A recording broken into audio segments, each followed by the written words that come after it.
Divanu Lugati Türk'nün 950 yıllığı.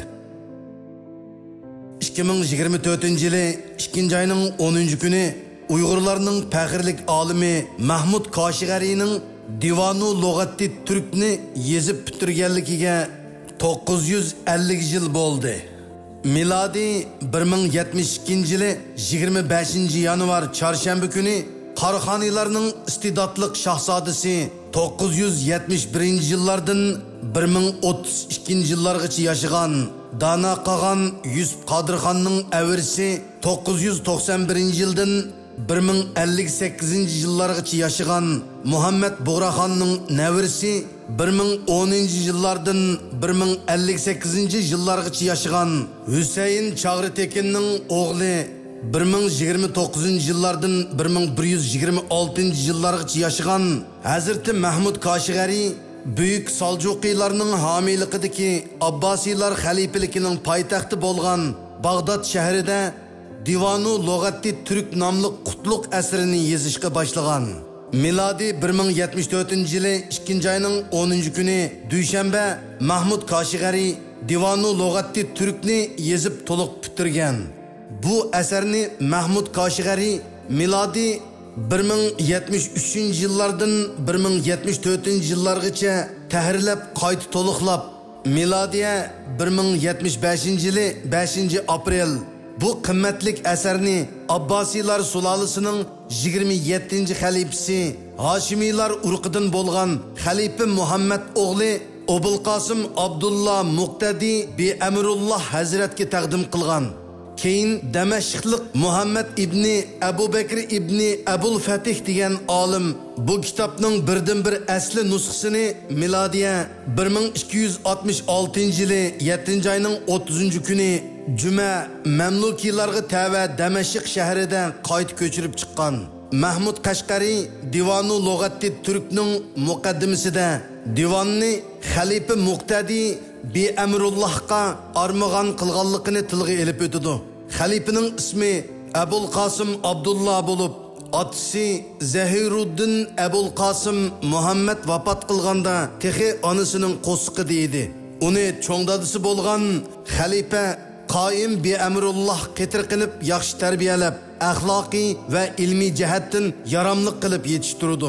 Muqtadi 20 yoshida miladi 1075 yılı 5 aprel günü Cuma günüde vezirler, emirler ve yurt çoğunları katnaşkan katta murasimda xalifilik taxtida olturdu. Divanu Lugati Türk dal mushu katta murasimda onunğa hediye kılınıdı. Muqaddimida Mahmud Kaşigari xalifa Muqtadini yaxshi sifatlar bilan ta'riflab uning haqida duo qildi. Hazreti Mahmud Kaşigari'nin mundaq qilishimi asossiz emas edi. Xalifa Muqtadi davlatining ovatligi uchun ko'p ishlarni qilgan, jamiyat amonligini kuchaytgan, muncha sarraflardan chiqqan paskini suvlarni Dajli daryosiga iqtib etishni to'sqan, ayrim quduqlarni ko'litib, paskini suvlarni chiqarishni yo'lga qo'ygan, ilm ishlarining ravojiga imkon berib, olimlarni hurmatlagan, ularning o'rnini o'stirgan. Mahmud Kaşigari muqaddimda Türk tilini o'rganinglar. Chunki ularning hukmronligi uzoq davom qiladi.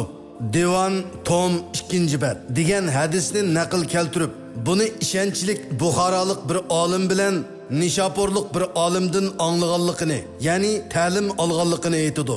Buningdan shuni ko'rib olg'ili bo'ladi-ki, Mahmud Kaşigari hadis ilmi bilanmi shug'ullangan. Buxara Nishaporlarga berib ilm tahsil qilgan.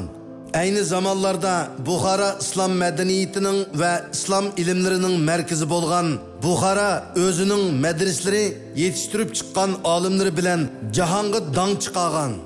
Buxara talibul ilmlarning va ulamolarning ilm markazi bo'lgan. O'rta Osiyo bo'yicha dongdor olimlarning nurg'uni Buxara madrasalarining uzib chiqqan peshqadam talibul ilmlari edi. Hadisshunoslik burundan tartib Buxoroda alohida rivojlangan edi. Hadisshunoslarning piri eng mo'tabar kitob Sahihil Buxorining muallifi Imom Buxoriy ana shu Buxoroda yetishgan edi. Mahmud Kashgari Uyg'ur tili bilan arab tiliga to'shqan tilshunos bo'lishi bilan tafsir, hadis, fiqh, qonunshunoslik qatorliq islomshunoslik bilimlarini puxta egallagan edi. Divanu lug'ati turkning bir qism gavdilik va o'zgacha alohidaliklari tovandikicha. Birinchi, mazkur kitob eng qadimgi, shundaqla eng burunqi turkcha arabcha qomus bo'lib hisoblanadi. Mahmud Kashgari bu kitobni 1072-yili 25 yanvar Bag'dod shahrida yozishga boshlab, 1074-yili 10-fevral to'liq bitirgan. Butun mazmun 8 boblik 7500 ona so'zlikdan tarkib topgan. Ikkinchi, Divanu lug'ati turk shu davrdagi turk tilining eng fasohatlik va o'lchamlik adabiy tili bo'lgan Xaqoniya turkchisi, ya'ni Uyg'ur tili arabcha bilan ro'shan sharhlangan. Uchinchi, Divan turk tilining ahamiyatini bayon qilish va arab xalqlariga turk tili o'rgatish maqsadida yozilgan. Olim bu asrini 1075-yili 5-aprel juma kuni yengili taxtga chiqqan xalifa Muqtadi Be'amrullohga sovg'at qilgan. Shunga Abbosiylar xalifalari divanni toki 1258-yili Mo'ng'ul Hilaku Bag'dodni xonavayron qilguncha tavarruk sifatida yenida e'tiborlab saqlashni odat qilgan. 4.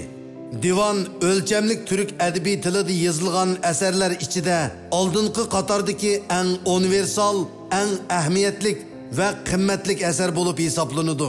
5.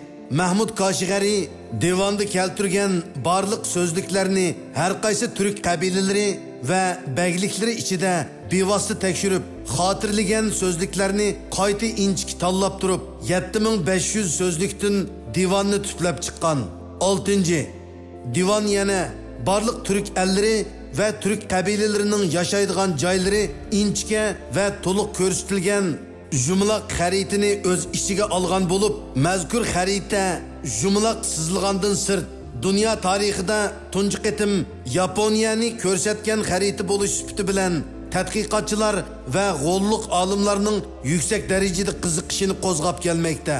Shundaqla Mahmud Kashgari turklar ichidagi tunji xaritachi bo'lib qolgan. 7.